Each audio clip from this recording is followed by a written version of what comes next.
gastrointestinal tract. Your gastrointestinal tract is about 8 meters long. It starts at the mouth and it ends up at the other end. And we're going to have a look at what happens to the food on the plate, to break it down to microscopic little particles that then can get absorbed into the blood. We're going to look at the fascinating process that breaks that food that you're probably dreaming about, that you had Sunday lunch, to microscopic little particles, absorb it into your blood.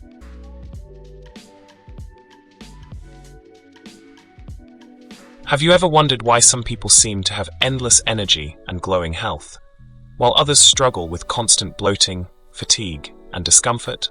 The answer lies in how well your body digests food.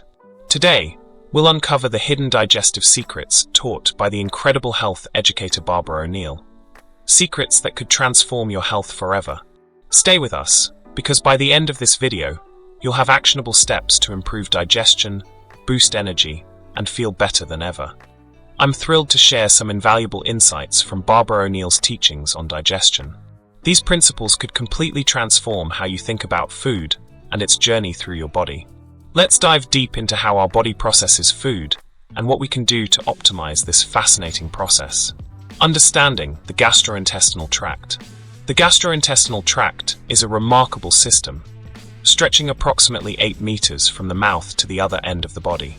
While it might seem like digestion happens mostly in the stomach, Barbara emphasizes that digestion truly begins in the mouth. And all the food goes into the mouth. So the mouth is the first organ of digestion. The only part of the process where we have full control. This is where we make crucial decisions. What we eat, when we eat, how we eat. Chewing is more than just a mechanical process. It's where digestion starts. The pH in the mouth is alkaline, creating the perfect environment for the initial breakdown of food. By chewing thoroughly, we ease the workload of the stomach and intestines, setting the stage for efficient nutrient absorption. The mouth's pH is an alkaline pH, and there are only 2 food groups that are broken down in the mouth. A lot of people don't even realize that anything starts its breakdown in the mouth. The role of chewing and enzymes in the mouth. The enzyme that's released in the mouth that breaks down starch is called ptyalin. And ptyalin is what's often called a salivary amylase. Barbara teaches us that only 2 food groups begin digestion in the mouth: starches and fats. Here's how it works. 1. Ptyalin, salivary amylase. This enzyme starts breaking down starches in grains and carbohydrates.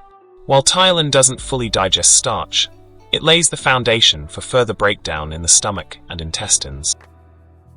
When children are born, they have no teeth and they have no salivary amylase. And the first teeth children have when they develop, usually at around the age of 7, 8, 9, 10 months, 11, 12 months of age, are 4 top teeth and 4 bottom teeth. And those teeth are called milk teeth. Do you know why? That's all baby should have, is milk. But it's also taste time. That's a good time to let your baby have a stick of celery to have a little suck on. Maybe a little bit of apple in a net bag to have a suck on. Digestion in infants and the role of teeth development. For infants, digestion looks quite different. Babies are born without teeth or salivary amylase, meaning they aren't equipped to digest certain foods. Barbara highlights the importance of introducing appropriate foods as a baby's teeth develop. Milk teeth, 6 to 12 months. These early teeth are perfect for tasting and adapting to healthy, whole foods like celery sticks, apple slices, or steamed vegetables. Introducing grains or starch-heavy foods too early can lead to digestive issues since the necessary enzymes aren't yet active. Molars. When molars appear, typically after a year, babies can begin digesting starches as ptyalin is now produced. 2. Lingual lipase. The other food is a saturated fat. Saturated fat begins its breakdown in the mouth. Saturated fat is a combination of short and medium chain fatty acids. And underneath the tongue there are sublingual glands, and they release lingual lipase. And lingual lipase is the enzyme that breaks down the saturated fat. So saturated fat is unique in that the breakdown begins in the mouth. That's the only digestion that happens in the mouth. But something very important also happens in the mouth, and that's chewing. We've got teeth for a reason. We should chew, chew, chew until our food is almost a liquid. And then the food comes down the esophagus through this little gateway here called the cardiac sphincter and into the stomach. So the stomach is the next organ of digestion, and the stomach is not an alkaline environment, it is an acid environment, and it's very important that it be an acid environment. The role of the stomach in digestion. Once food reaches the stomach, a new phase of digestion begins. Barbara explains that the stomach is equipped with gastric folds that house specialized glands. 1. Mucus-secreting glands. Protect the stomach lining from being eroded by digestive acids. 2. Pepsinogen and hydrochloric acid.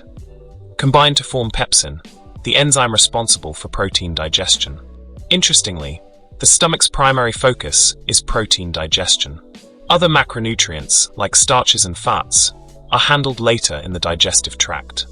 Now, in an acid environment, pepsinogen and hydrochloric acid unite to release pepsin.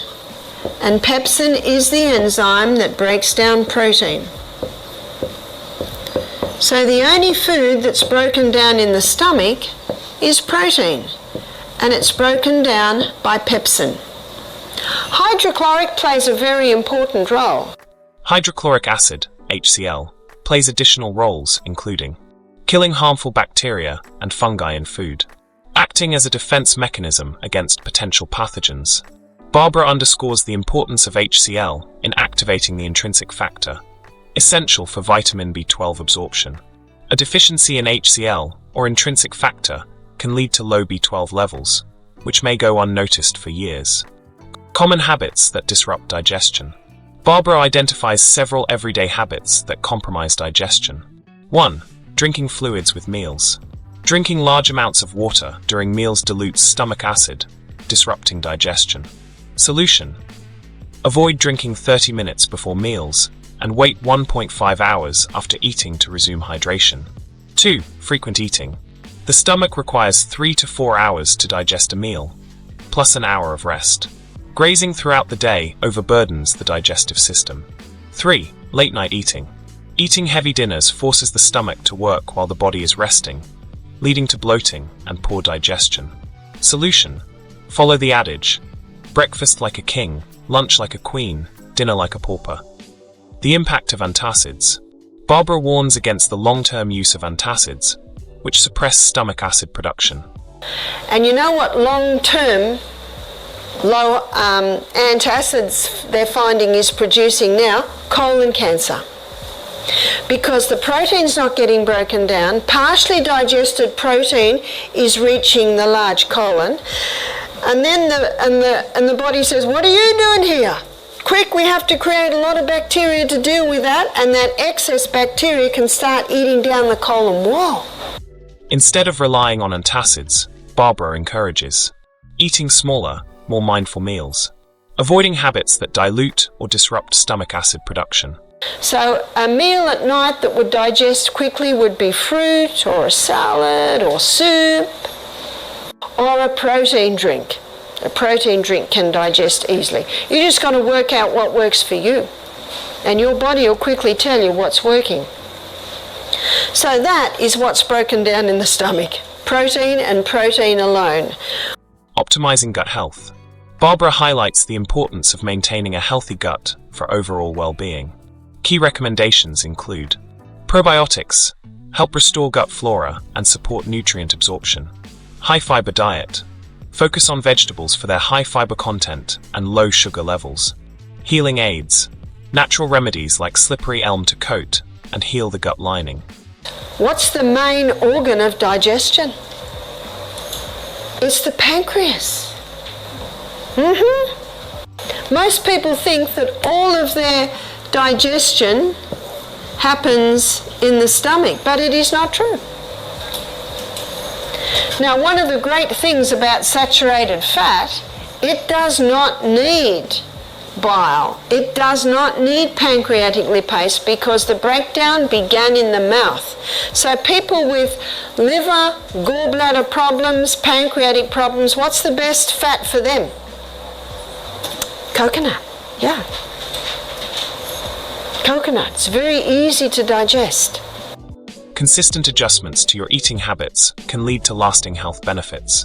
If you found this video helpful, hit that like button and share it with someone who needs to hear these life-changing tips.